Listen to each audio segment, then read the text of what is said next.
My name is Victoria Sterling, but everyone calls me Tori. I'm 42 years old, a professor of strategic business management at Colorado State University in Denver.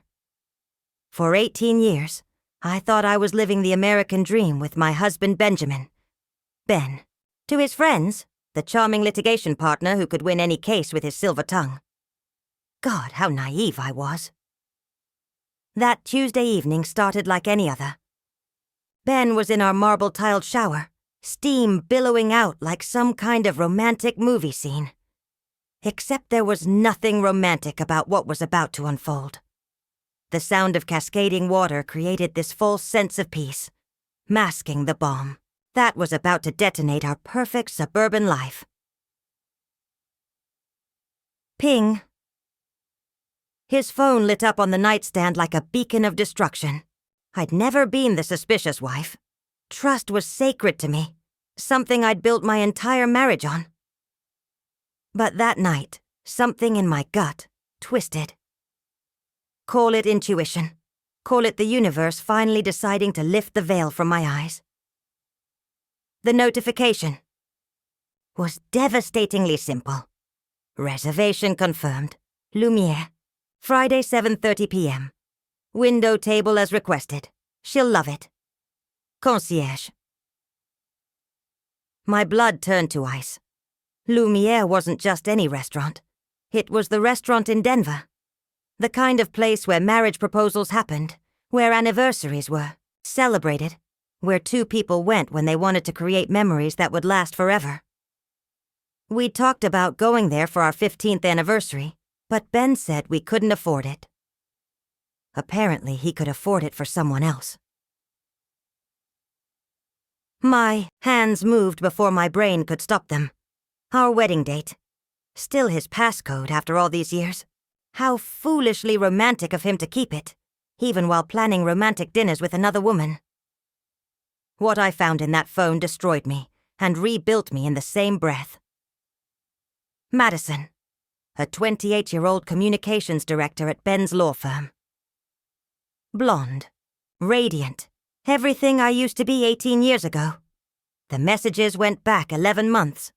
11 months of good morning texts, stolen kisses during lunch breaks, weekend getaways disguised as client meetings. There were photos from their trip to Aspen. Madison curled up in Ben's arms in a hotel room I'd never seen, wearing a smile I hadn't seen on Ben's face in years. The same man who used to look at me like I hung the stars was now gazing at this girl like she was his salvation. "Babe, have you seen my cufflinks?" Ben's voice drifted from the bathroom, casual and carefree, like he hadn't just nuked our marriage with a dinner reservation. I placed the phone back exactly where it was, my hands surprisingly steady. "Top drawer," I called back, my voice completely neutral. That night, I lay next to him, every muscle in my body coiled like a spring ready to snap. How many business trips had been lies? How many times had I kissed him goodbye while he was rushing off to see her? How many times had I worried about him working late when he was actually creating a whole other life? The next morning, I kissed him goodbye like always. The performance of a perfect wife, one last time. "Good luck with the Morrison case today," I said, knowing full well he'd probably celebrate any victory with Madison later. The moment his car disappeared down our tree-lined street, I called the university. "I need to take emergency leave," I told the department secretary. "Family crisis." It wasn't a lie. My family was in crisis. It just wasn't the kind of crisis anyone would expect. I sat at our granite kitchen counter, staring at my reflection in my untouched coffee cup. In 18 hours, my entire world had imploded. But instead of crumbling, something else was crystallizing. Inside me, something sharp, focused, and terrifyingly clear. I didn't want to be the screaming wife. I didn't want to throw dishes or sob dramatically while Ben offered hollow apologies and promises to try harder. No. If Ben wanted a perfect evening with Madison, he was going to get one. just not the way he imagined. I hacked into Ben's calendar. The EU.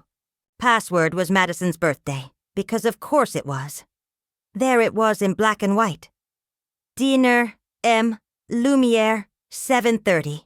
PM, window table, champagne pre-ordered. Finding Madison's husband was almost too easy. Social media made everyone's life. An open book. Jackson Reed, 29.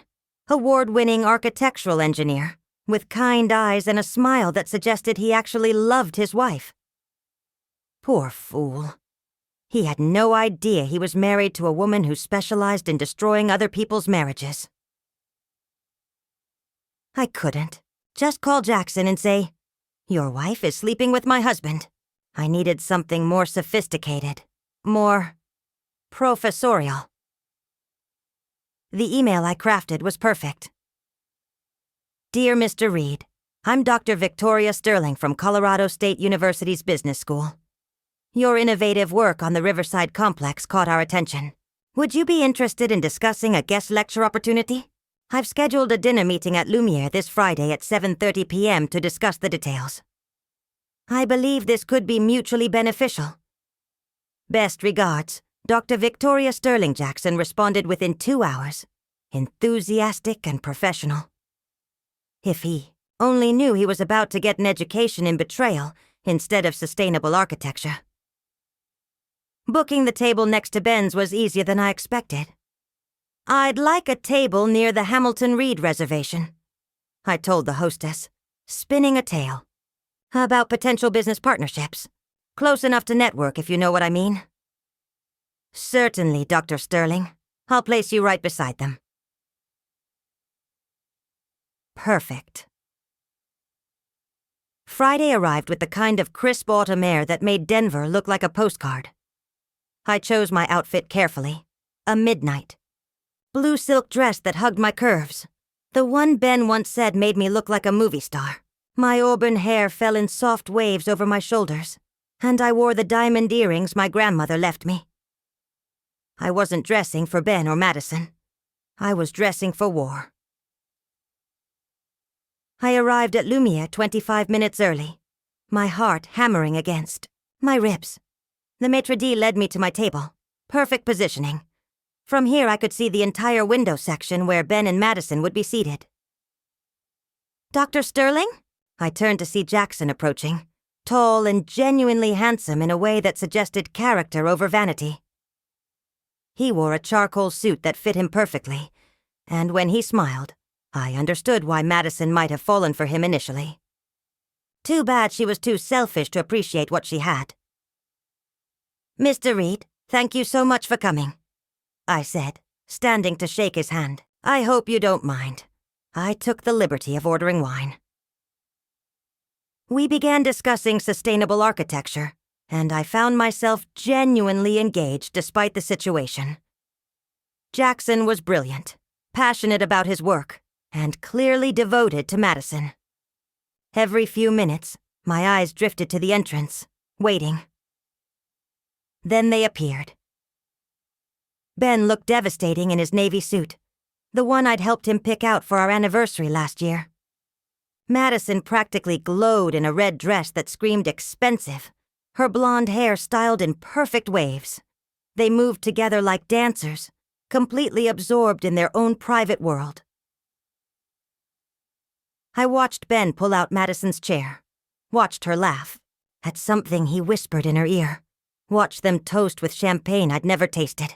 They looked happy, genuinely, radiantly happy in a way that made my chest ache. Dr. Sterling, are you all right? Jackson's concerned voice pulled me back to our conversation. Absolutely fine, I said, refocusing on him. You were saying about the environmental impact assessments? As Jackson continued talking, I kept one eye on the couple across the room. Ben's hand kept finding Madison's, their conversation animated and intimate. Then Ben looked up, scanning the restaurant, and his eyes landed on me. Time stopped. His face went white, his wineglass tilting dangerously in his suddenly shaking hand. Madison followed his gaze and saw me sitting with a man she didn't recognize. I watched confusion, then panic, flicker across her features. I excused myself to use the restroom, my heart pounding with adrenaline. This was it, the moment of truth. As I walked past their table, I heard Ben whisper harshly, "What the hell is she doing here?" In the bathroom, I checked my reflection one last time. My hands were steady, my makeup perfect, my expression calm. I looked like a woman who owned every room she entered. When I emerged, Madison was waiting by the restrooms, her face pale. "You're Victoria, aren't you?" she whispered. I smiled, the kind of smile that never reaches the eyes. "And you're the woman who's been sleeping with my husband while your own husband designs buildings to house other happy families." Her face crumpled. "Please, not here." "Why not here?" I tilted my head slightly. "Isn't this the perfect place? Romantic lighting, expensive wine, beautiful view of the city, everything you love about your secret relationship." We never meant... Of course you didn't mean to. You just accidentally fell into bed with a married man. Multiple times. For almost a year. Ben appeared behind her, his face a mask of panic and guilt. "Victoria, what are you doing here?" I looked at him, really looked at him, and felt nothing but pity. "I'm having dinner with Jackson Reed. You remember Jackson, don't you? Madison's husband?" Ben's face went from white to green. "You didn't." "Jackson?" I called sweetly. "Could you join us for a moment?" Jackson approached, looking confused but obliging. When he reached us, I gestured to the guilty pair. "Jackson, I'd like you to meet my husband, Benjamin Sterling, and, I believe you know Madison." The silence that followed was deafening.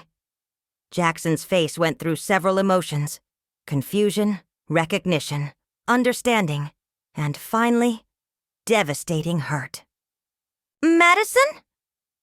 His voice was barely above a whisper. Madison burst into tears. Ben stepped back like he'd been slapped. I turned to the maitre d', who had appeared at the sound of Madison's sobs. "Excuse me, could we have a private dining room? I believe we need to have a family discussion." Within minutes, we were seated in an intimate private room, the kind usually reserved for marriage proposals, not marriage endings. The irony wasn't lost on me. Jackson sat beside me, still in shock. Ben and Madison sat across from us like defendants awaiting sentencing. The silence stretched until Ben finally broke. "Victoria, I can explain." "Explain what?" I kept my voice perfectly level. "Explain how you've been having an affair for 11 months. Explain the trip to Aspen. Explain how you've been using our joint credit card to wine and dine your girlfriend." Both Ben and Madison flinched. I turned to Jackson. "I'm sorry you had to find out this way, but I figured you deserved to know who you're really married to."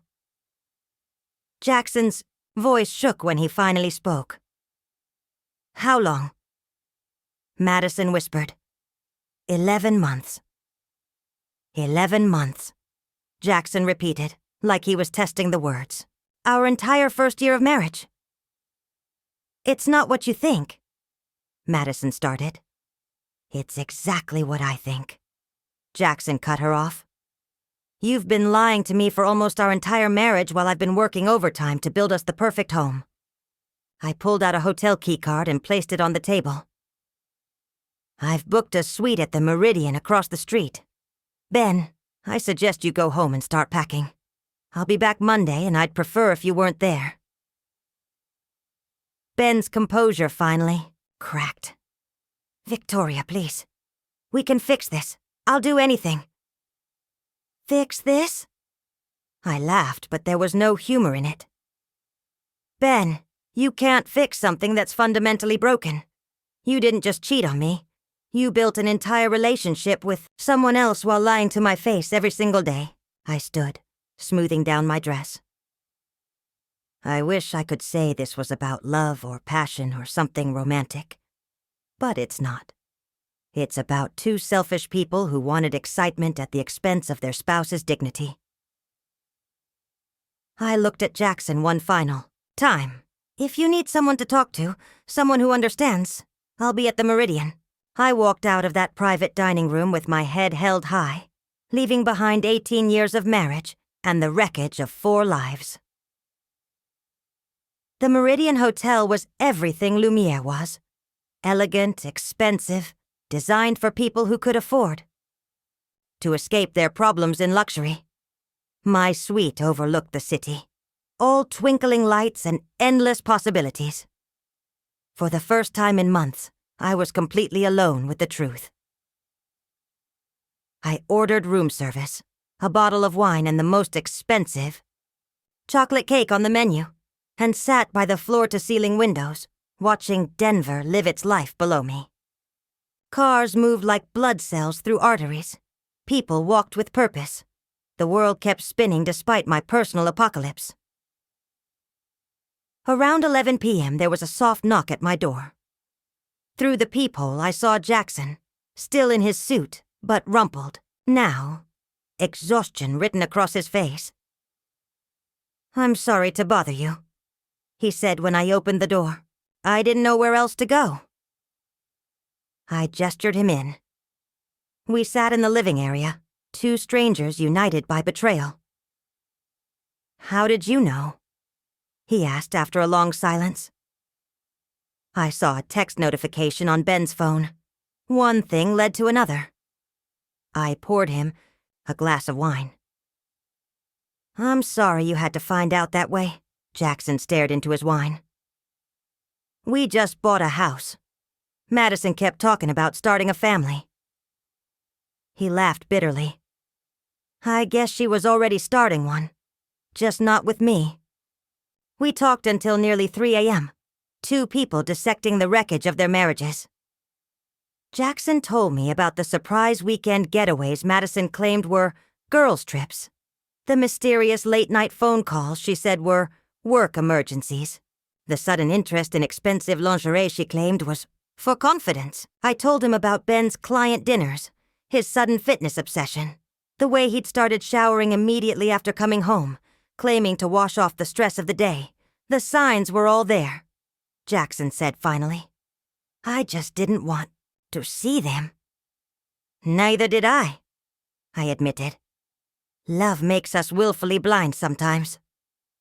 When Jackson left that night, he paused at the door. "Thank you for showing me the truth. It hurts, but I needed to know." After he left, I stood at the window again, watching the city sleep. For the first time in 18 years, I felt free, devastated, heartbroken, but free. The next morning, I returned to our house, my house now, to find Ben waiting in the living room like a lost puppy. He looked like he hadn't slept, his usually perfect hair disheveled, his clothes wrinkled. "Tori, we need to talk," he said desperately. "Then talk." He launched into a speech that sounded rehearsed, about how Madison meant nothing, how he'd lost, his way, how he was ready to fight for our marriage. I listened, feeling nothing but a profound sadness for the man I'd once loved. "Where is she now?" I asked when he finished. Ben looked confused. "What?" "Madison. Where is she? She went back to California. Her family lives there. She said she couldn't handle staying in Denver after what happened." I almost laughed. She ran away rather than face the consequences of her choices. "It doesn't matter where she is," Ben said desperately. "What matters is us." I looked at him, really looked at him, and saw a stranger wearing my husband's face. There is no us anymore, Ben. You made sure of that. The divorce proceedings were swift. Ben tried to fight for joint custody of our assets, claiming temporary insanity, but the evidence of his affair was overwhelming. Our mutual friends had to choose sides. Most chose mine, especially after they learned the full scope of Ben's deception. 3 months later, I was living in a beautiful downtown loft, teaching again, and slowly rebuilding my life. Jackson and I had stayed in touch, first as fellow survivors, then as friends, and eventually as something more. The first time Jackson kissed me, it was nothing like the desperate passion I'd shared with Ben in our early years. It was gentle, honest, built on a foundation of shared understanding rather than illusion. "Are you sure about this?" he whispered against my lips.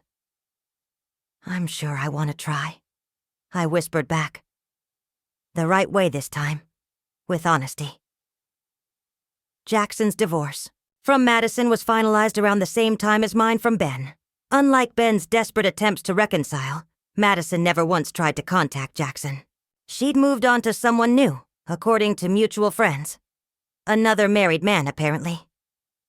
Some people never learn. A year later, Jackson and I were planning a weekend trip to Aspen. Not to replace bad memories, but to create new ones. We were taking things slowly, building trust brick by brick instead of diving headfirst into promises we might not be able to keep. The night before our trip, we had dinner at a small Italian restaurant downtown. Nothing fancy, nothing designed to impress. Just good food and honest conversation. "Do you ever wonder what would have happened if we'd never found out?" Jackson asked over dessert. I considered the question seriously. I think I would have eventually. The truth has a way of surfacing, even when we're determined to ignore it. And if we hadn't met that night? I smiled, reaching across the table to take his hand. Then we would have figured it out separately. But I'm glad we figured it out together. Jackson lifted my hand to his lips, pressing a gentle kiss to my knuckles. "To new beginnings?" "To honest ones," I corrected. 6 months later, I received an invitation to my former colleague Dr. Patricia Williams's retirement party. The event was held at the Grand Hyatt. Elegant but not ostentatious, perfectly suited to Patricia's understated style. I wore an emerald green dress that Jackson had helped me pick out, my hair styled in an updo that made me feel sophisticated and confident. Jackson accompanied me, handsome in a navy suit that complemented my dress perfectly. The party was in full swing when we arrived. Academics and professionals mingling over wine and canapes, the kind of gathering I'd attended hundreds of times during my marriage to Ben. But this time, I felt like myself rather than half of a couple.